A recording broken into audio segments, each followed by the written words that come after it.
માધવનગર દુર્ઘટના મુદ્દે આજે ફરી એકવાર શહેર કોંગ્રેસે વિરોધ સાથે દેખાવ કરી ન્યાયની માંગ કરી હતી। વુડા માધવનગરના મુદ્દે કોંગ્રેસે ભાજપ સરકાર સામે આંદોલન શરૂ કર્યું હતું। આજરોજ શહેર કોંગ્રેસે સમિતિના પ્રમુખ નરેન્દ્ર રાવતની આગેવાનીમાં વુડા કચેરી ખાતે આવેદનપત્ર આપવાનો કાર્યક્રમ યોજાયો હતો। જો કે આવેદનપત્ર આપવા ટાણે પોલીસ અને કોંગ્રેસ કાર્યકરો વચ્ચે ઘર્ષણ થતા હોબાળો મચી ગયો હતો।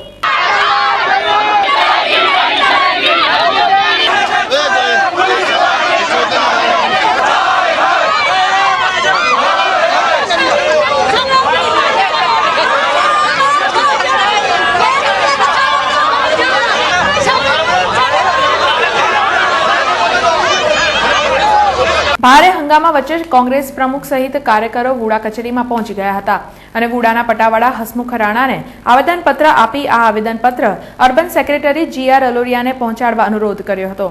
કોંગ્રેસે વુડા દુર્ઘટનાના દોષિતો સામે હત્યાનો ગુનો નોંધવાની પણ માંગ કરી હતી। નરેન્દ્ર મોદીની ભ્રષ્ટ સરકાર દ્વારા 11 વ્યક્તિઓના કરુણ મોત અને હજારો લોકો બેઘર થયા છે। 1 મહિનો થયો હોવા છતાં પણ કોઈ પણ વ્યક્તિને કશું પણ સુવિધા આપવામાં આવી નથી। કોંગ્રેસ પક્ષે તમામ લોકોને સહાય કરવા માટે દર મહિને 10,000 રૂપિયાનું કેશ ડોલ, બાળકો અને નોકરિયાતો માટે ટ્રાન્સપોર્ટેશનની વ્યવસ્થા માટે 1,000 રૂપિયા કેશ ડોલ, ઘરના ભાડા પેટે 5,000 રૂપિયા, આ તમામ સાથે જ્યાં સુધી મકાનો ન બને એની સુવિધા કરવા માટે આજે અમે આવેદનપત્ર આપવામાં આવ્યા હતા। પોલીસે દરમિયાનગી કરી, પરંતુ વુડાના જે ચેરમેન એનવી પટેલ, એમના સીઈઓ, એમના એક્ઝિક્યુટિવ એન્જિનિયરને અમે આવેદનપત્ર આપવા માંગતા નથી, કારણ કે તમામ ઉપર ખૂનનો ગુનો દાખલ થવો જોઈએ। કારણ કે માધવનગરના રહીશો દ્વારા વારંવાર રજૂઆત કરી, જો એમણે પગલાં લીધા હોત તો 11 જણના મૃત્યુ ન થયા હોત અને આટલી મોટી દુર્ઘટના ન થઈ હોત।